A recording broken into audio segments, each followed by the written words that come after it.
আমি আপনার কমেন্টটা রিমুভ করে দিলেই পারতাম। আর কমেন্ট ভাই তারাই রিমুভ করে যাদের সৎ জবাব দেওয়ার আসলে সাহস নাই। রাজশাহীর ক্লাবের মেম্বারদেরকে রেসিং শেখানোর জন্য, রাজশাহীর মানুষকে রেসিং শেখানোর জন্য ভাই যথেষ্ট পয়সা খরচ করছি ভাই, অর্থ খরচ করছি, শ্রম খরচ করছি, সময় খরচ করছি, কত কিছু খরচ করছি। এইটা আমার ক্লাব মেম্বারদেরকে জিজ্ঞেস করেন, বইলা দিবে। আপনি কি করছেন ভাই? আপনি আসছেন ক্রেডিট নিতে। হ্যাঁ ভাই, আজকে এই কবুতর বেচবো, আজকে ওই কবুতর বেচবো, আজকে এই কবুতর নিয়ে আসলাম। আরে ভাই, আপনারা তো কবুতর তুলে ধরলেন না, রাজশাহীর কবুতর দেখাইলেন না মানুষকে, বিক্রির জন্য আসছেন। এইরকম একটা কবুতর খুঁজা বের করবেন, খুঁজা বের করে পেয়ার করবেন, পেয়ার করে পাল্লা দিবেন, পাল্লা দিয়ে রেজাল্ট করবেন ভাই, তারপরে ভাই ক্রেডিট নিয়ে কথা বললেন। আপনারা চেষ্টা করবেন হচ্ছে খাঁচা বানানোর সময় এই ধরনের প্লাস্টিকের ট্রে যেন ঢুকাইতে পারেন, সেই হিসাবে সাইজ করে খাঁচা বানাইতে, তাহলে ভাই অনেক পয়সা সেভ হবে। আমার এক বড় ভাই, যে তার পরিচয় আসলে প্রকাশ করতে অনিচ্ছুক, কিন্তু সে তার বাড়ির কিছু বাচ্চা বিক্রি করবে এবং উনি একজন গেমের প্লেয়ার, মোটামুটি আসলে বড় প্লেয়ার, বড় গেম খেলা প্লেয়ার, এবং উনার গেমের কবুতরের বাচ্চাই উনি আসলে বিক্রি করবে। আসসালামু আলাইকুম দর্শকবৃন্দ, কি অবস্থা সবার, কেমন আছেন আপনারা? আপনাদের সবাইকে আমার নতুন একটা ভিডিওতে স্বাগত। দর্শকবৃন্দ, আজকে কিছু চিরন্তন বাস্তব কথা বলবো, যেই কথাগুলো আসলে অনেকের কাছে খুব খারাপ লাগবে, কিন্তু আমার আসলে কিছু করার নাই। তো ব্যাপারটা হচ্ছে, রাজশাহীর কবুতর নিয়ে কাজ করতেছি আজকে অনেক দিন ধরে, বহুত কাঠখড় পুরাইছি এই রাজশাহীর কবুতরের জন্য। তো অবশেষে হয়তো বা এখন রাজশাহীর কবুতরের হালকা পাতলা রেজাল্ট করতে পারি। তো রিসেন্ট ডেইজে লাস্ট 6-7 মাস ধরে কিছু কিছু লোক সমানে কমেন্ট করে, হ্যাঁ আপনি রাজশাহীর কবুতরের ক্রেডিট দেন না, ঠিক আছে রাজশাহীর কবুতর দিয়ে রেজাল্ট করেন, কিন্তু আপনি বলেন না। যেমন এখন আপনাদেরকে একটা কমেন্ট দেখাই আমি, যেই কমেন্টে এক ভাই বলছে, রাজশাহীর কবুতর যাদের কবুতর তাদেরকে ক্রেডিট দিতে হবে, তা না করে নাম দিয়ে দিলেন জুলফিকার কবুতর। এখন কথা হইতেছে ভাই, আমি আপনার কমেন্টটা রিমুভ করে দিলেই পারতাম। আর কমেন্ট ভাই তারাই রিমুভ করে যাদের সৎ জবাব দেওয়ার আসলে সাহস নাই। ঠিক আছে, আমার সাহস আছে, কারণ আমার ভেতরে কোনো আসলে আমি এমন কিছু করি নাই যেটার জবাব আমি দিতে পারবো না। প্রথম কথা হচ্ছে যে আপনারা যারা ক্রমাগত এই ধরনের কমেন্টগুলো করতেছেন, তো আপনাদের উদ্দেশ্যে বলতেছি, আপনি নিজে বা আপনারা রাজশাহীর কবুতর দিয়ে কি রেসিং রেজাল্ট করছেন এখন পর্যন্ত? কয়টা রেসিং রেজাল্ট করছেন? কয়টা টুর্নামেন্ট খেলছেন? আপনি কি রেসিং কোনো টুর্নামেন্ট খেলছেন? বা আপনারা যারা কমেন্ট করতেছেন, আপনারা কি কোনো রেসিং টুর্নামেন্ট খেলছেন? রেসিং টুর্নামেন্ট আপনারা খেলেন নাই। আমি এত কনফিডেন্টলি কেন বলতেছি খেলেন নাই? কারণ রেসিং, রাজশাহীতে কবুতর রেসিং একমাত্র আমার ক্লাবটাতেই হয়, এবং রাজশাহীর কবুতরকে রেসিং আসলে ওদেরকে রেসিং শেখানোর জন্য, প্লাস হচ্ছে রাজশাহীর ক্লাবের মেম্বারদেরকে রেসিং শেখানোর জন্য, রাজশাহীর মানুষকে রেসিং শেখানোর জন্য ভাই যথেষ্ট পয়সা খরচ করছি ভাই, অর্থ খরচ করছি, শ্রম খরচ করছি, সময় খরচ করছি, কত কিছু খরচ করছি। এইটা আমার ক্লাব মেম্বারদেরকে জিজ্ঞেস করেন, বইলা দিবে। আপনি কি করছেন ভাই? আপনি আসছেন ক্রেডিট নিতে, আপনার রাজশাহীর কবুতরের ক্রেডিট লাগবে। আপনি টুর্নামেন্ট খেলছেন, আপনি কবুতর রেস করছেন, কিছুই করেন নাই, আইসা পড়ছেন ক্রেডিট নিতে। আরে এরকম বহুত লোক এখন পর্যন্ত কমেন্ট করছে, কিন্তু আমি সময় করে অ্যান্সারগুলো দেই নাই, সময় পাই নাই, অ্যান্সার দেই নাই।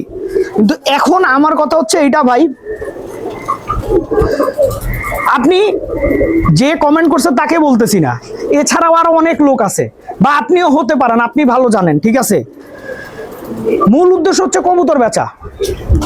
আপনাদের রাজশাহীর কবুতর যখন আমি তুলে ধরি আজকে থেকে 6 বছর আগে, তখন রাজশাহীর কবুতর আমাদের ঢাকা, আপনাদের ওইখানে হয়তো বা খুব বিখ্যাত হইতে পারে, ঢাকার মানুষ খুব একটা চিনতো না, চিনছে ভাই আমার দ্বারা। ফলাফল কি হয়েছে? আপনারা কবুতর মনে করেন এখন এমন একটা ইউটিউবিং সিন্ডিকেট তৈরি হয়ে গেছে রাজশাহীতে, যাদের 95% ভিডিও তৈরি করে কবুতর বেচার জন্য। হ্যাঁ ভাই, আজকে এই কবুতর বেচবো, আজকে ওই কবুতর বেচবো, আজকে এই কবুতর নিয়ে আসলাম। আরে ভাই, আপনারা তো কবুতর তুলে ধরলেন না, রাজশাহীর কবুতর দেখাইলেন না মানুষকে, বিক্রির জন্য আসছেন। আমি তো ভাই বিক্রির জন্য যাই নাই ভাই। আমি যখন হাটে হাটে ভিডিও করি আজকে থেকে 5 বছর আগে বা 6 বছর আগে, ঠিক আছে, তখন তো আমি তো বলি নাই যে রাজশাহীর কবুতর বিক্রি করব। বা আমার সাথে যার পরিচয় আছে, যাদের আপনাদের পরিচয় আছে ভাই, আমি কয়জন কখন রাজশাহীর কবুতর আইন আপনাদের কাছে বিক্রি করছি ভাই?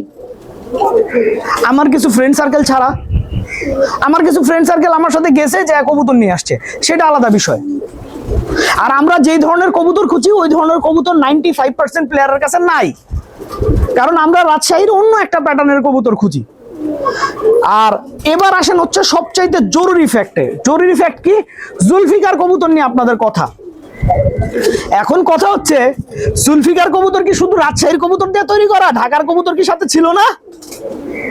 রাজশাহীর একটা নর কবুতর, সাথে একটা ঢাকার মাদি কবুতর, সুতরাং credit goes to Dhaka Rajshahi দুইটাই। আপনারা ঢাকাকে ছোট করে কথা বলেন কিভাবে? কোন হিসেবে কথা বলেন? বহু লোক আছে যে আরে ঢাকার কবুতর কবুতরই না। আরে ভাই, আপনি আপনার কবুতর বিক্রি করতেছেন, কবুতর বিক্রি করেন, আপনি ঢাকার কবুতরকে ছোট করে কথা বলেন কেন ভাই? আমরা কি রাজশাহীর কবুতরকে ছোট করে কথা বলছি? আপনারা ঢাকার কবুতরকে ছোট করে কথা বলেন। এই হচ্ছে আমার মূল জুলফিকার নর কবুতরটা, ঠিক আছে? এটার বয়স এখন প্রায় 10 বছর। তো আমি ভাই এই কবুতরটা কেনা প্রায় 6 বছর হয়ে গেছে, ঠিক আছে? তো 6 বছর আমি এটার পিছনে সাধনা করছি, বিভিন্ন মাদি দিছি, তারপরে ভাই এই কবুতরটার রেজাল্ট উঠছে। আমি এই 6 বছরে এরকম কি আর একটা কবুতর রাজশাহীতে খুঁজি নাই? আমি তো পাই নাই ভাই, আমি আর খুঁজা পাই নাই, এক পিসি পাইছি, এই এক পিসি পাইছি, তারপরে আমি পাই নাই। আপনারা খুঁজা দেখান, আমার এরকম একটা কবুতর খুঁজা দেখান, অ্যাজ ইট ইজ খুঁজবেন, ওইরকম একটা কবুতর খুঁজা বের করবেন, এইরকম একটা কবুতর খুঁজা বের করবেন, খুঁজা বের করে পেয়ার করবেন, পেয়ার করে পাল্লা দিবেন, পাল্লা দিয়ে রেজাল্ট করবেন ভাই, তারপরে ভাই ক্রেডিট নিয়ে কথা বললেন। আর আমি যে পরিমাণে রাজশাহীর কবুতরকে ক্রেডিট দিছি, সে পরিমাণে ক্রেডিট কেউ দেয় নাই, কেউ দেয় নাই। আপনাদের রাজশাহীর কবুতর যারা আজকে সবাই চিনে, এর মধ্যে অন্তত পক্ষে 50% লোক আমি সজল অধমের কারণে রাজশাহীর কবুতর চিনে। মানতে শেখেন, জানতে শেখেন। আমি কাউকে ছোট করে কিছু বলতেছি না, আমি বাস্তবতা তুলে ধরলাম। এখন আপনি বাস্তবতা মানবেন কি মানবেন না আপনার ব্যক্তিগত বিষয়। রাজশাহীর মানুষকে আমি অনেক ভালোবাসি, এমনকি আমার প্রত্যেকটা গেমে, আমি এখন পর্যন্ত 3টা গেম খেলছি, 3টা গেমের পুরা খেলা চালায় রাজশাহীর লোকজন। আর আপনি বলেন ক্রেডিটের কথা? এর আগে আরেকজন বলছে হ্যাঁ রাজশাহীর কবুতর দিয়ে কবুতর করছেন, আমাদের কথা একবারও বলেন না। আরে ভাই, রাজশাহীর কবুতর দিয়ে কবুতর করছি, আপনাদের কথা বলি না? যারা আমাকে সাহায্য করছে তাদের কথা বলবো, কেন বলবো না? আপনি তো আমাকে কোনো সাহায্য করেন নাই। রাজশাহীর মানুষ যারা সাহায্য করছে তাদের কথা একবার না 1000বার বলি। আমার জন্য মেহেদি কম করছে, রিয়াল কম করছে, সবাই করছে, জাকির ভাই কম করছে। আমার আত্মা তারা, আমার আত্মা তারা। তা আপনি কিছু করেন না, আপনারা আমি কি ক্রেডিট দিব? কি ক্রেডিট চান আপনি? ভাই যদি লজ্জা থাকে পরবর্তীতে কথা বলার আগে ভাইবা চিন্তা কথা বলবেন। আর রাজশাহীর মানুষ যথেষ্ট ভালো মানুষ, এদের মন অনেক বড়, ঠিক আছে? উনাদের আত্মা অনেক বড়, উনাদেরকে এই ধরনের ফালতু কথা বলে ছোট করবেন না। তো যাই হোক দর্শকবৃন্দ, আপনাদেরকে এখন একটা সিস্টেম দেখাই। সিস্টেমটা হচ্ছে, আমার এই খাঁচার যে ট্রেগুলা ছিল, এগুলা ছিল হচ্ছে লোহার ট্রে। বর্তমানে লোহার ট্রের অনেক বেশি দাম এবং এগুলা মেনটেন করাও কঠিন। হ্যাঁ, তো আমি আমার এই খাঁচায় দেখেন সব প্লাস্টিকের ট্রে দিয়ে দিছি 4টা, ঠিক আছে? আর এইটার যদি আমি মনে করেন লোহার ট্রে বানাইতে যাই, আমার এই খাঁচাটার লোহার ট্রের দাম পড়তেছে প্রায় বর্তমান টাকায় 1800 টাকা, যেখানে 80 টাকা করে পার পিস। 4টা ট্রে দিয়েই কিন্তু আমার এই খাঁচার ট্রে কভার হয়ে গেছে। তার মানে হচ্ছে আমার এই খাঁচার ট্রে বাবদ খরচ গেছে হচ্ছে মাত্র আপনার 320 টাকা। 320 টাকায় আমার এই খাঁচার ট্রে কমপ্লিট হয়ে গেছে। তো আপনারা যারা আসলে ট্রে নিয়ে খুব চিন্তিত, তারা এই ওয়েটা আসলে ফলো করতে পারেন। আরও একটা জিনিস আমি দেখাই, এই যে দেখেন এখানেও কিন্তু আমার লোহার ট্রে ছিল, লোহার ট্রেগুলো নষ্ট হয়ে গেছে, লোহার ট্রের উপর আমি প্লাস্টিকের ট্রে দিয়ে দিছি, ঠিক আছে? এই ট্রেগুলো মাত্র 140 টাকা করে। আমার 2টা খাঁচাতে মাত্র মনে করেন আপনার 180 টাকার ট্রে লাগছে। 2টা ট্রেতেই কাভার হয়ে গেছে, ঠিক আছে? এগুলো লম্বা ট্রে। তো আপনারা চেষ্টা করবেন হচ্ছে খাঁচা বানানোর সময় এই ধরনের প্লাস্টিকের ট্রে যেন ঢুকাইতে পারেন, সেই হিসাবে সাইজ করে খাঁচা বানাইতে, তাহলে ভাই অনেক পয়সা সেভ হবে। আপনারা অনেকেই আমার কাছে টুকটাক বাচ্চা চাইছেন, ঠিক আছে? তো ভাই দেখেন, আমার পক্ষে আমার কবুতরের বাচ্চা বিক্রি করা সম্ভব না এই মুহূর্তে। তো আপনারা যারা বাচ্চা চাইতেছেন তাদের উদ্দেশ্যে বলতেছি, আমার এক বড় ভাই, যে তার পরিচয় আসলে প্রকাশ করতে অনিচ্ছুক, কিন্তু সে তার বাড়ির কিছু বাচ্চা বিক্রি করবে এবং উনি একজন গেমের প্লেয়ার, মোটামুটি আসলে বড় প্লেয়ার, বড় গেম খেলা প্লেয়ার, এবং উনার গেমের কবুতরের বাচ্চাই উনি আসলে বিক্রি করবে। তো আপনারা যদি এই বাচ্চাগুলা কিনতে চান, তো এই ভিডিওতে দেওয়া হোয়াটসঅ্যাপ নাম্বারে যোগাযোগ করেন, ঠিক আছে?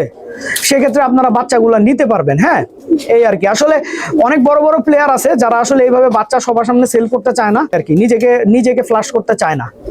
তো আমাকে বলছিল যে তুমি ই করো, আমি পরে বলছিলাম ভাই আমি একটু একটা ভিডিও করে দেই আপনার, তাইলেই তো হইলো। তো ভাই বললো যে ভিডিও করলে তো সবাই বুঝবেই আমার বাড়ির বাচ্চা, ঠিক আছে? এই আর কি। তো এই কারণে ভাই রাজি হয় নাই। দর্শকবৃন্দ, আজকে ভিডিওতে অনেক শক্ত কিছু কথা বলছি, যদি কেউ আমার কথায় কষ্ট পেয়ে থাকেন ভাই হিসেবে মাফ করে দিবেন, কিন্তু ভাই আমি সত্যটাই তুলে ধরার চেষ্টা করছি। আল্লাহ সবাইকে ভালো রাখুক, 5 ওয়াক্ত নামাজ পড়ার তৌফিক দান করুক। আসসালামু আলাইকুম।